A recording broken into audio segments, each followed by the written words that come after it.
അതിജീവനത്തിൻ്റെ പോരാട്ടം.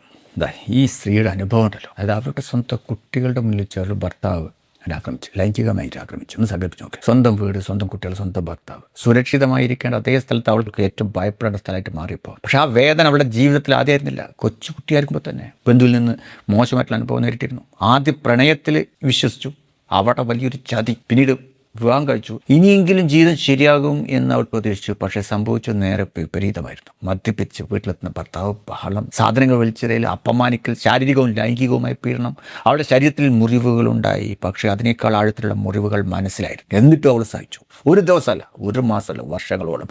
ചുറ്റുള്ളവർ പറഞ്ഞുകൊണ്ടിരിക്കുകയാണ് എല്ലാം ശരിയാവും, അയാൾ മാറും, കുറച്ചുകൂടി സഹിക്കും. പക്ഷേ ഒന്നും ശരിയായില്ല. കാര്യങ്ങൾ കൂടുതൽ വഷളായി. ഏറ്റവും വേദനാജനകമായ കാര്യം എന്താണെന്നറിയോ? അവളുടെ കുട്ടികൾ ഇതെല്ലാം കണ്ടുകൊണ്ടിരിക്കുക. പല രാത്രികളിലും സുരക്ഷിതരായിരിക്കാൻ വേണ്ടിയിട്ട് അവരൊരു മുറിയിൽ അടച്ചിരിക്കേണ്ടി വന്നു. അങ്ങനെ ഏകദേശം 12 വർഷം. ഒടുവിൽ ഒരു ദിവസം അവൾക്ക് മനസ്സിലായി, ഇയാൾ മാറുമെന്ന് കാത്തിരുന്നാൽ എൻ്റെ ജീവിതം തന്നെ അവസാനിച്ചേക്കാം. അന്ന് അവളൊരു തീരുമാനമെടുത്തു, ഇനി കാത്തിരിക്കില്ല, ഇനി പോരാടും. അവൾ പോലീസിനെ സമീപിച്ചു, FIR നൽകി. താൻ നേരിട്ട ലൈംഗിക അതിക്രമത്തെക്കുറിച്ച് തുറന്നു പറഞ്ഞു. അപ്പോഴും ചിലർ ചോദിച്ചു, അയാൾ നിൻ്റെ ഭർത്താവല്ലേ? അവിടെയാണ് അവൾ മറ്റൊരു വലിയ സത്യം തിരിച്ചറിഞ്ഞത്. ഒരു ബന്ധത്തിൻ്റെ പേരെന്തായാലും പീഡനം തന്നെയാണ്. അയാൾ മാറുമെന്ന് കാത്തിരിക്കുന്നതിന് പകരം സ്വന്തം ജീവിതം മാറ്റാൻ അവൾ തീരുമാനിച്ചു.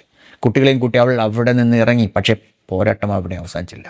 അയാൾ അവിടെയും അവരെ പിന്തുടർന്നു, ശല്യം ചെയ്തു. അവൾ രക്ഷപ്പെട്ട അതേ ജീവിതത്തിലേക്ക് തന്നെ അവൾ വീണ്ടും വലിച്ചെടുക്കാൻ അയാൾ ശ്രമിച്ചു. അപ്പോഴാണ് അവൾ മറ്റൊരു ഞെട്ടിക്കുന്ന വിവരം അറിഞ്ഞത്. അവളുമായിട്ടുള്ള വിവാഹബന്ധം നിയമപരമായി അവസാനിപ്പിക്കാതെയാണ് അയാൾ മറ്റൊരു വിവാഹം കൂടി നടത്തിയിട്ടുണ്ട് എന്നാൽ കണ്ടെത്തി. അവൾ തെളിവുകൾ ശേഖരിച്ച് വീണ്ടും നിയമത്തിൻ്റെ സഹായം നേടി. ഇത്തവണ അവളുടെ മനസ്സിലൊരു കാര്യം ഉറപ്പിച്ചിരുന്നു, എന്ത് തന്നെ സംഭവിച്ചാലും ഞാൻ ഇനി മിണ്ടാതിരിക്കില്ല. കാരണം സ്വന്തം കുട്ടികൾ തെറ്റായ പാഠം പഠിക്കുന്ന അവൾക്ക് അനുവദിക്കാൻ കഴിയില്ലായിരുന്നു. മക്കളിൽ നിന്ന് പഠിക്കുന്നത് വെച്ചാൽ പീഡനം സഹിച്ചുകൊണ്ടിരിക്കുക എന്നുള്ളതാണ് കുടുംബജീവിതം എന്ന പാഠം.